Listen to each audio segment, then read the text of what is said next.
Welcome, League of Legends esports fans, to another episode of the No FFs Podcast, a podcast where we hit it hard, we hit it fast, we get to that point in every game where the FF votes start flying, and we find that point. Today, we're talking about our favorite region again. A couple weeks ago, we had our Clown Fiesta episode where I wore a cowboy hat and a clown nose. Yes, that's it. We're talking about the LCS.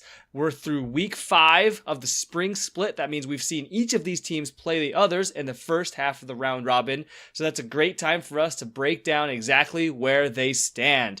As always, we're going to put 15 minutes on the clock and try our darndest not to go over. Quick shout out for my Twitter. I am on Twitter at ZingTheLee. I'm the host of this podcast. I write for .esports. You can follow me at ZingTheLee, XINGTHELI, and also follow the podcast at NoFFs Pod. That's NoFFS Pod. Give us a subscribe on YouTube or iTunes and leave us some comments. Love to get feedback on the show, what you think about these teams. Let's get involved and make this discussion. I love the back and forth, and we'll talk about some of the feedback and the things I've seen on Twitter and other media over the last couple weeks. Diving into the LCS, the standings here, they're pretty much as you would expect, with the exception of maybe, 100 Thieves at the bottom here. Really surprising with some of the things that they've done wrong. But otherwise, the top, Liquid and Cloud9, we expected them to be here. TSM took kind of a circuitous route to get back to third. But FlyQuest and CLG, two teams that we thought could be strong at the beginning of the year. And we'll look at how the teams actually accrued these records and exactly what happened. We'll be using Oracle's Elixir as always. Great source for all your league stats. And we'll also be taking a look at some of the champion profiles at Games of Legends. First, I want to talk about Liquid. So Liquid, there's not much that has gone wrong. They had the weird game against TSM where they gave Jax 3 turret plates and that was all she wrote. Liquid, we're picking nits here, but that's actually a good game to start looking at some of their weaknesses. One thing that I've noticed in some of their games is when they do lose a lane, they're not as quick to react or try to make some emergency rotations, either to stabilize that lane or figure out what else they can take on the map. So what happened in that game was Impact went down in a lane gank, which you expect normally Impact gets out of those, but he goes down and neither Xmithie nor Jensen moved out of mid lane to kind of cover that top turret plate from going down to Jax, who scales. He's probably one of the top scaling top laners in the game. And so I want to see, especially Jensen, I mean, this is a fault that you could see at times of his on C9 where he just kind of holds it down mid lane. That's his role. He's going to stick there. I want to see a little more creativity out of them, because when they get to bigger competitions, they will not be able to win all 3 lanes as consistently. And I want to see them be able to swap sides of the map, say this is our strong side, that's our weak side. What do we do? How do we not fall behind a split pusher like Jax? It wasn't just Jax, but Bjergsen held mid lane with Zoe in that game too. So I want to see a little more creativity out of them. Again, we're picking nits with the best team in the league. Second, we've got Cloud9. Cloud9 also have played well. They lost a weird game against CLG where they lost on a weird jungle invade, and then they had that opening day loss to Liquid. Otherwise, they've flown by with flying colors. The one thing that I will note about C9, if we look at the stats, right, early game rating, not as good. Mid lane rating, amazing. So they definitely scale in the game, and that's because of one dude, ADC, Zachary Sneaky Scuderi. Look at these damage numbers, pristine. One thing that he can work on, I mean, this is a long-standing thing with C9, is the sneaky in lane. Not very good in lane.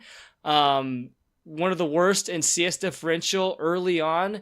And the one thing that this leads to as a team is they don't contest the bottom side of the map very well. So first dragon rating, kind of middle of the pack, and then it goes even worse as you get on through the game. So this is one small nit that I can pick for C9 is I want to see them be able to play better around bot side priority. Sven Skarens had a pretty good year, but he needs to be able to prop up that lane a little bit more and make sure that Sneaky is not this source of weakness when they go up against Liquid, that double if isn't just going to run over that lane. Third, we have TSM. TSM is figuring it out. I want to look at mid laner Bjergsen. Look at this dude. XP differential, number 1 in the league. CSD at 10, number 2 behind Phoenix. Year in and year out, this dude is a beast. We saw some early inconsistency from TSM when they would collapse around an objective, and then primarily Broken Blade, the new top laner from the Turkish league, would go a completely different direction. That's gotten better in recent weeks, and we've seen the team become more cohesive. Everyone looks better. Smoothie looks better. Sven looks better. Everyone looks better when the entire team is there. So their early game is actually the best in the league. And you see, early on, some of those mid-game fights or late-game fights where someone wouldn't be on the same page is what kind of held them back from being this juggernaut. I really think that this team has the potential to come back and contest for one of those top 2 spots. The one thing that I will point out on the TSM side that they do have to be concerned about is, they've historically taken these like kind of high aggression early junglers and turned them to vision bots. And you look at what they've done to Acadian in terms of the XP differential at 10, the CS. He's not even on the top 10 XP list. I want to see them be able to support the jungle position, right? He supports Bjergsen a lot. I want to see what Bjergsen can do for him as they go up against the, Smithies and Svenskarens of the world and trying to take them over. Next, 4th place, FlyQuest, a team that I didn't necessarily have in this spot. I thought they'd be around the 5th place ranking coming in. We've definitely seen the experience that Pobelter has brought to the mid lane and how just solid they are.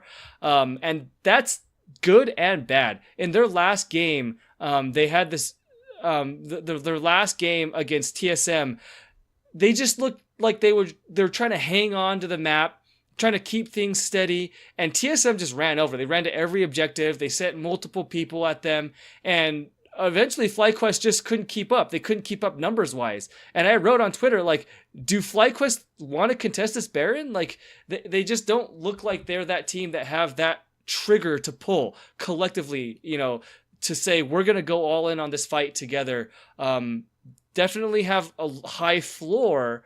I wonder where the ceiling is. The interesting thing about FlyQuest is a couple weeks back, they played Cloud9, and it was that Wild Turtle Yasuo game where they actually went ham. That's actually what I want to see from them. I want to see Yasuo on Wild Turtle. I want to see them have that mentality that we're going to take it to you. And they were very successful in that game. They got a bunch of kills. They got a bunch of Drakes. They stayed even with the number 2 team in the league. And then Wild Turtle lost his mind temporarily, right? They had the split push comp, and Wild Turtle pushed up mid lane without side lane priority and did exactly what you're not supposed to do with a split push comp, which is get caught. And, it was one of those really unfortunate, I hope that didn't set them back from, we can't play this style. I really want to see more of that. I want to see more side lane control. I want to see more aggression and be able to pull the trigger. You look at their stats. I mean, the early game, again, isn't bad. They're the number 2 team behind Team Solo mid. But then you look at mid late, they fall off because there's not that, it's either Pobelter kind of 1v9. I want to see the other 4 players on this team step it up in the late game a little bit more. CLG. One player I want to be concerned about is Stixxay. Stixxay, if you go back to, this is 2018 summer, ADC, experience differential. Now, this is a weird year because of the funnel. Experience differential, 2nd among full-time ADCs. CS differential at 10, 2nd among full-time ADCs. His lane numbers were basically 2nd behind double lifts. His lane with Biofrost was very, very good right from the get-go. Look at this split. Different story, right? CS differential all the way down 9th place. XP differential at 10. Not even on the first page. So what is going on with this guy? I know we're going back to the crit meta, but he should be good on the likes of Ezreal. These are ADCs that he should be good on. And his inability to hold that lane has really become a problem for them because now they have 2 side lanes that, in most situations they're losing. Second thing about CLG is I want to see more proactivity from Wiggly. Wiggly's a young jungler, but he's had several objectives and several games where he's just been late. This is a fast-paced game. You cannot be late. Being behind in the jungle tempo is a really easy way to lose the early game, along with some of those deficiencies in the side lanes. You look at this early game rating, last place in the league. That means they're not getting CS, they're not getting turrets, they're not getting dragons. And that's, you look at all their objective stats, last place in first dragon, last place in herald, last place in total dragons. Not last place in first Baron, but their Baron rates aren't very good either. So they need to figure out how to accelerate, especially that bot side of the map where those dragons live, and figure out that bot lane. I want to see Wiggly gank there more earlier and more often. And if that means leaving Darshan on an island, that's the sacrifice you got to make, because this is not something that's going to carry them through, a win in the playoffs. Next, we have Echo Fox. Echo Fox, I will admit, I did not have them in playoffs. I had them one of the bottom 2-3 teams in the league. And the guys that have proven me wrong are Apollo and Solo. So ADC Apollo and Solo has been very good. The lane numbers don't always show it, but he's held his lane in more situations than not against, quote unquote, better top laners. He's been very good. He's been solid for them. And then in the mid lane, Phoenix is absolutely beasting. You ask mid laners around the league multiple times. I've been told that Phoenix is the best mechanical mid laner. He's not the best at roaming and supporting the jungle though, but in lane he holds that down, and he's won several games by himself. The nits I have to pick with Echo Fox is this. You look at their dragon stats, right? Very, very good. Near the top of the league in first dragon, near the top of the league in all dragons. And then you look at Baron. Oh, shoot. Echo Fox, it's starting to fall a little bit. 5th place in first Baron. And then in total Baron control, they are only 8th. And I think, of the players I've mentioned, 3 or 4 of the players have played well. I actually think one of the players that has struggled is Rush. I mean, Rush is a beloved figure in this region. I hate to, be that guy that says, I don't know about what's going on here, but you look at their ability to control late game objectives, and one of their big flaws is they just can't see anything. By far the worst warding stats in the region. And then you look at him as an individual player, by far the least amount of wards dropped as a jungler. Moon's not a full-time jungler. So his performance in the jungle, I mean, he's played like Karthus. Dude, just because you're playing Karthus doesn't mean you could turn off your brain. Hakuho as well from the support position, not warding as much as we would like. He is clearing a lot of wards, so he's using that sweeper to great effect. So if he's going to do that, then I want to see Rush drop more wards himself and be that guy that controls those late objectives and not require someone like Phoenix to come in and save the day. Next, Golden Guardians. I felt this team could do a little better coming into this year. I still have hope in them. You've definitely seen like where the good parts where Froggen is popping off, right? He's been able to stabilize the mid lane in a big way. Won that last game on Victor for them. The one thing that is weird about Golden Guardians is you look at ADC stats and you look at damage, and where is Deathly's damage? Like, what the heck? And last year, the problem was he was dying a lot. He's not actually dying a lot, right? He's died 17 times all in 5 weeks. So through 20 games, he's died 17 times. It's pretty good. But his damage just isn't here. And you're not winning many late game fights if your ADC damage isn't there. Last year he had a lot of success on kind of off meta picks. Now we're going back to meta high damage ADCs, and I don't know what I'm going to get out of this guy.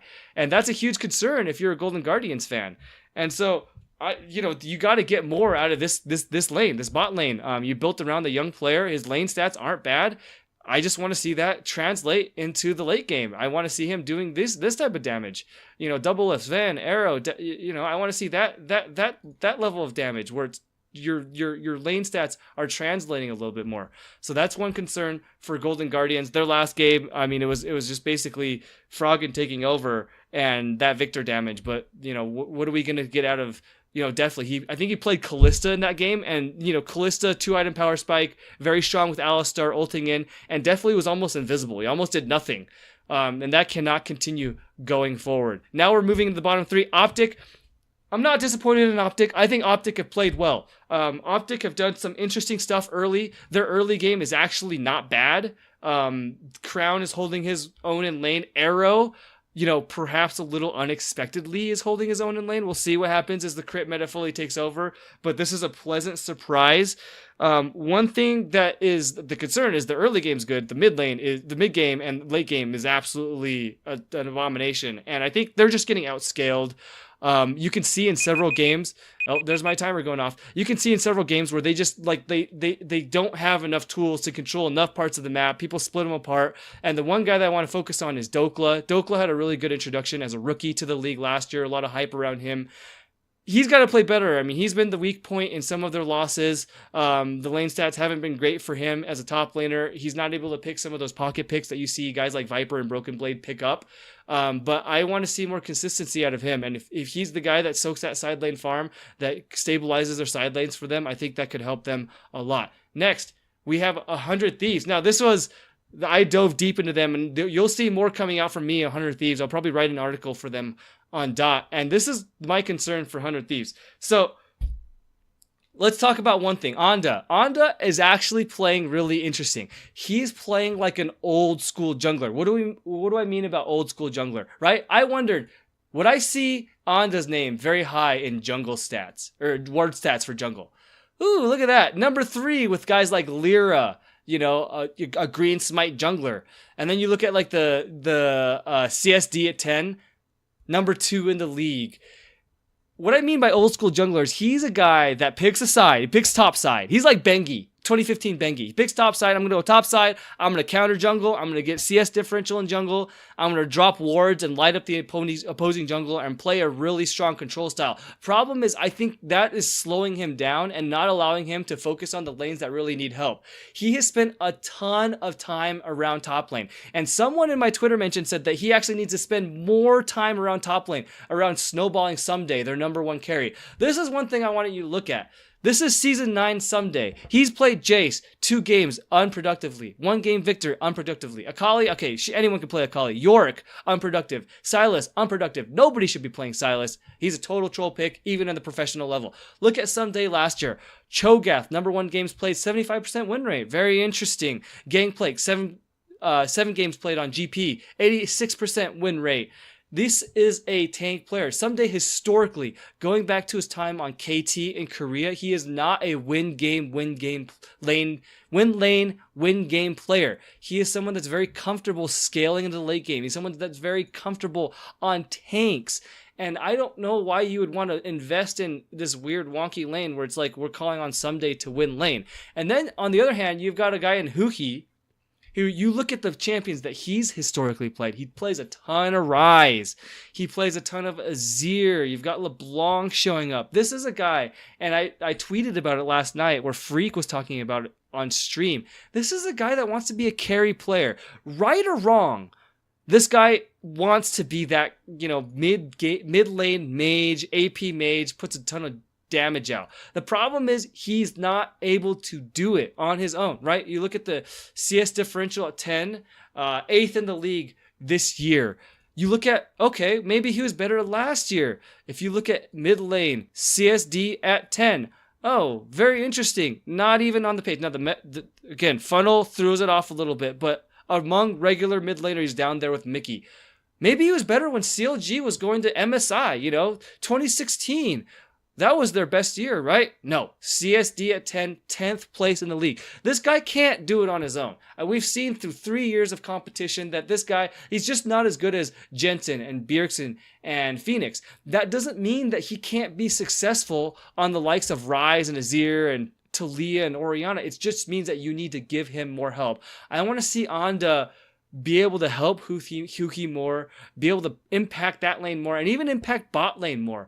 I mean, Bang is a guy that's fallen off the map as a laner, and this is just not something that you would have expected coming into this league, right? He's last place in CS differential at 10. This is not something that he's been a very, very solid laner in the LCK for years against the best ADCs in the world. And to come into this league and be 10th place in CS differential at 10, this is not something I want to see. And what happens is on the map wise, right? What happens is their mid game is the worst in the league, and the reason is they get into these games where they have no side lane control. This has happened multiple times. You talk about that one game where they threw against, I think it was Optic, right? They had the massive lead and then they threw. Well, they couldn't contain Crown in the side lanes because Huki couldn't stand up to him, and this is not just a one game sample. This happens over and over and over again, where they have to give up side lane farm, they have to give up side lane control because they can't keep pace, and it's mostly on Huki not being able to keep pace with the opposing mid. I think he needs more resources to succeed. He's someone that he is who he is. You need to give him that type of attention so that he's not losing lane and becomes a relevant force, so you're not losing side lane control in the late game. I think that plays into a lot of their struggles around Baron. I think that plays into a lot of their struggles, closing out games where they have a lead, is they give up side lanes and they just can't match opposing power picks like LeBlanc in the side lanes. Enough on 100 Thieves. Lastly, we're going to close it out with Clutch. Clutch, man, this is just sad. You look at number 1 deaths in the league from a top laner. Guess what? We got Huni. Top deaths in the league from a jungler. Lyra is 3rd. You got top deaths. I mean, Demonte's actually played pretty well, so I'm not going to bring up Demonte. Number 1 deaths from an ADC in the league. It's Piglet. This team, I really question, my assumptions. I'll admit it. I thought Lyra Huni had potential. It looks like Lyra's a green smite jungler. He's just not making good decisions on invades and early plays. And Huni's kind of feeding into that. And that last game where Huni just kept Malphite ulting the Vladimir, you just can't make these type of mistakes. The decision making has to be better. I'm not at the point where I want to blow it. The problem is if you blow it up, you're blowing up top mid lane, which is the 2 players that you relied on. And then where do you go from here? I don't know that we need to blow it up at this point, but the decision making has to be better. Someone needs to organize this team and say, hey, maybe we shouldn't be dumping all of our damage into a Vlad with stopwatch, with Zhonya's, with Pool, with all these multiple ways to stall out the game. And that's, it's kind of weird, but it's like maybe moving back to a more traditional front back team fighting meta where Huni, just put Huni on a tank. And I mean, Malphite was a tank, but like put him on a tank and hope that will switch on in his brain when he was with SKT and playing with Koma, that time on SKT. Maybe that'll make the difference for Clutch. I'm grasping at straws, but at 3-7 and with not a lot of prospects going forward, Clutch must be grasping at straws too. Sorry to the league leaders, guys, to hear that, but I just don't know what to do for your team at this point. Anyway, that's the NALCS. We went a little bit long, but hope you enjoyed this episode. Give us a like, give us a subscribe, give us a follow, and we'll see you next time.